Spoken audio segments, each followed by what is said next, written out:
Welcome to a Prevent Connect podcast, where we explore the prevention of violence against women. This is a project of the California Coalition Against Sexual Assault.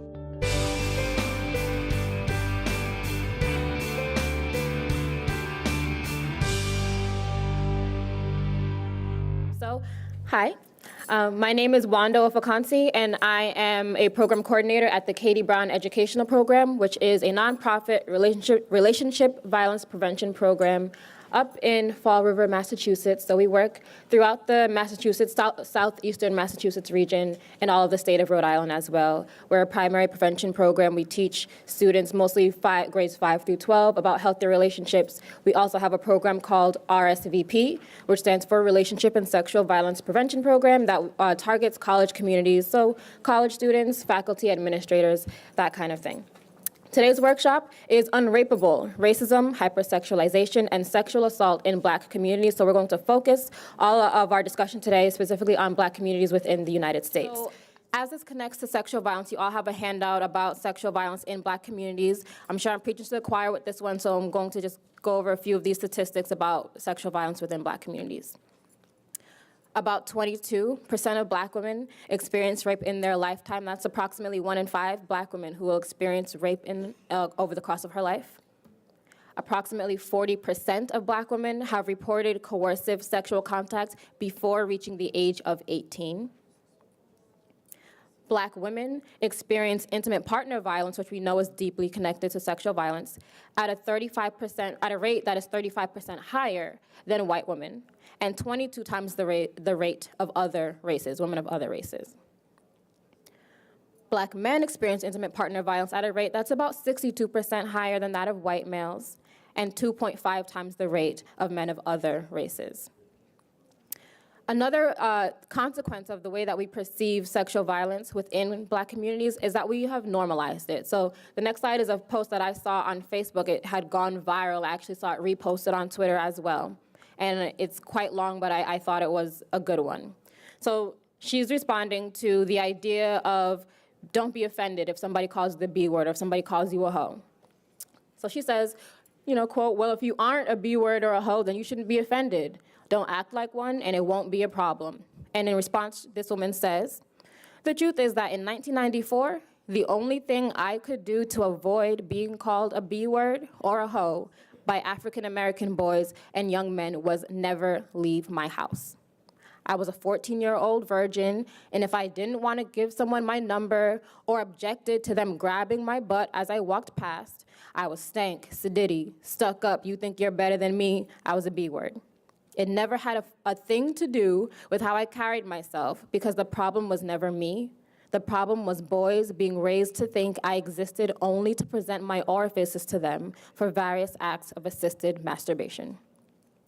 So the way that we have restructured Black masculinity in response to the historical oppression against them, and the way that we've had to restructure the way that Black women operate within that system has normalized sexual violence against Black women. It's supposed to be accepted that if you walk down the street, a man is going to ask you for your number, he's gonna describe your body to you because apparently you don't know what your own body looks like. He has to be the one to tell you, whether it's big or small or round or whatever shape he's gonna tell you. And you have to like it. And that's just that. So we've kind of normalized that idea of sexual violence against Black women to the point where we don't even acknowledge it as violence. And we don't acknowledge sexual assault or rape as rape when it happens to Black women. And this, of course, places unfair expectations on Black women. The idea of being resilient, this word is used to describe Black women so often, and it's problematic because we should not have to be resilient. If we are constantly thrust in situations when we are forced to fight for our survival shouldn't be something that is fought for. It should be inherent. We live. We should be able to thrive. But we have to be resilient. Again, a survival mechanism, but that expectation that we're strong Black women, and that's a stereotype that many Black women embrace. They embrace being strong, they embrace being independent, they embrace being able to fend for themselves and take care of themselves and deal with anything, which of course in many ways is a positive. Being resilient and being strong is a good thing. But again, it places that idea that means that we can be treated with any kind of disrespect, or we can be assaulted and we can be the victims of violence, but we're strong enough to take it. protecting our men. So like I said, that burden of protecting Black men. When you think about civil rights movements throughout history, women have been on the front lines, Black women have been on the front lines, and that's something that doesn't get talked about enough, because we think of Martin Luther King, and we think of Malcolm X, and we think of all the men who've been leaders of the movement. We don't really think about all of the women. The Black Panther Party was predominantly women. We don't think about the Black Lives Matter movement now. That movement was ignited by women and has been, if you go to any of those protests, you will see mostly women. So we've been carrying the torch. We've been carrying the shield and all that stuff when it comes to fighting for justice, for racial justice, and also for sexual violence justice as well. But we've always been burdened with the responsibility of protecting our race, protecting our men. Don't air out the dirty laundry. If you're Black, your mom probably told you this. Don't air out the dirty laundry. So keeping private things private, don't let out the family business to the whole, community, don't talk about this. And that is an idea that when you think about sexual violence, it contributes to the silence that we see in the Black communities, where they don't want to speak out about what happened to them because they don't want other people to have a negative perception of their family. I use Everybody Hates Chris as an example. I don't know if any of you watched Everybody Hates Chris, but the mother in that show always was saying that she doesn't want other people to think that we're poor. So whenever someone would come to visit the house, she'd spruce it up and hide the discount soap that has no label and find the bottle that has the name brand on it and do all these things to create this perception of not necessarily affluence, but of being well off, even though they all knew that they were struggling, but she was very adamant about not letting the community know that we're poor. So again, sometimes it's very important within Black families to keep up some certain reputation, not only of the family, but of the entire Black community as a whole. So when we speak out about sexual violence occurring within our communities, we're airing out all of our business and keep our business private. So again, that has an impact on Black women, especially when it comes to reporting. For every African American woman that does report her rape, there are 15 others who do not. And in a study of sexual assault within African American survivors, only 17% reported that assault to the police. Trauma, experiences with trauma. So we know rape survivors and sexual assault survivors on a whole experience many consequences, including fear and anxiety and PTSD. But Black survivors in particular, there is a lot of studies that demonstrate that Black women actually experience more severe levels of PTSD and mental health trauma. Many times that comes with also internalizing that violence, whether it's thinking that they deserved it. I should have known what to expect because look at who I'm dating or look at who I'm with. I should have expected my dating partner to do this to me. Or that's just the way that it is. It's normal because once again, we've normalized that violence. So, well, this is what it is like to be in a relationship with a Black man, or this is what I can expect as a Black woman people to treat me as. So then it just is what it is. So internalizing that violence, normalizing it, and as a way to push it to the side and not even acknowledge it as violence, as what it is. Some other consequences. A lack of responsibility in Black male perpetrators. Again, the burden is placed so often on women to figure out how to deal with what happens to them and to not talk about it and to be silent and to protect Black men. We're not holding Black men who are perpetrators because, again, let's not create the illusion that all Black men or that most Black men are, because they're not. But of those who are perpetrators of sexual violence, there's a lack of responsibility, a lack of accountability. And we continue to normalize those violent behaviors. So that meme there that you see, I don't know if anybody watched the Pacquiao-Mayweather fight, but for some reason, we still don't know, Denzel showed up looking like that. So nobody knows why, I don't know. But he showed up dressed like everybody's Black uncle. So there were hashtags on Twitter, on Facebook, called #UncleDenzel. And people were creating memes and were telling jokes that were using his image just to say, and inserting pretty much quotes that everybody's old Black uncle would say. And so this one I put up there that says, "Oh, you Dolores, baby girl, ain't you? I see you ain't a baby no more, now is you?" And I saw this one and it went viral. It was funny, and it got thousands and thousands of retweets, and I actually saw it again, reposted on Facebook. It was funny because it was relatable. Too many Black women were able to relate to the idea of an older Black man hitting on them, and there were thousands of these memes. "You look just like your mama now, are you single? having to remind your uncle that it's his niece so that he can stop staring. Too many Black women were able to relate to the idea of an older Black man sexually harassing them, so much so that it became a joke and that it was funny, and that we're not digging deeper at the issues behind that, which is what is going on with Black men who think it's okay to sexually harass young Black women. Again, this is very problematic. How does this factor into prevention? So there are, of course, all of these concerns need to be taken into consideration when we do prevention work within Black communities. How many of you are familiar with the levels of prevention? Okay, so levels of prevention work, there is tertiary, secondary, and primary, just to quickly go over that because most of you were familiar with that. So tertiary prevention is about softening the ongoing impact of illness, of disease, or trying to reduce morbidity as much as possible. Secondary prevention is about reducing the immediate impact at its onset. So once it has occurred, trying to reduce that effect at the onset. Primary prevention is about preventing it before it even begins. So when it comes to violence, preventing that sexual violence or preventing the intimate partner violence before it ever even occurs. And who's familiar with the social ecological model? Once again, most of you are, so this is a holistic approach to addressing social issues, public health issues. There's the individual level, that's all about the, your personal characteristics, your behavioral choices, your biological or genetic predispositions. Interpersonal, that's about your relationships and how those relationships might impact your health outcomes. This includes family, friends, coworkers, etc. Community.